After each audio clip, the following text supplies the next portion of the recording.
ഇതിന് സംഭാരം അടുത്തത്. സംഭാരം ലാസ്റ്റാണ് വിളമ്പുന്നത്.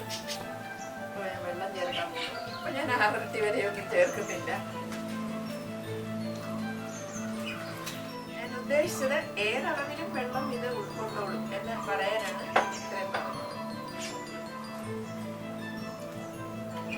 1 ലിറ്റർ വെള്ളം മുഴുവനും ഞാൻ ചേർത്തി. ഇനി ഇതിലോട്ട് ഇടുന്ന ചില കാര്യങ്ങളുണ്ട്. ഇത് കണ്ടോ, ഇത് ലെമൺ ലീവ്സ് ആണ്, നാരകത്തിന്റെ ഇല, കരിയേപ്പില അതുകൂടെ എടുത്തു വെച്ചിട്ടുണ്ട്, പച്ചമുളക് 2. ഇത് നമുക്കിപ്പോൾ ഇതിലേക്ക് ചേർക്കാം.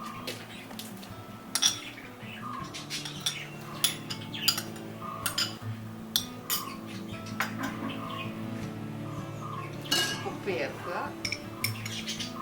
ഉപ്പ് നല്ലപോലെ 1 സ്പൂൺ വേണം. ഇനി ഇത് 1, 2, 3 മണിക്കൂർ ഇരുന്നാലും അത്രയും ആ ഇഞ്ചിയുടെയും നാരകത്തിലയുടെയും ഒക്കെ സ്വാദ് ഇറങ്ങി വരും.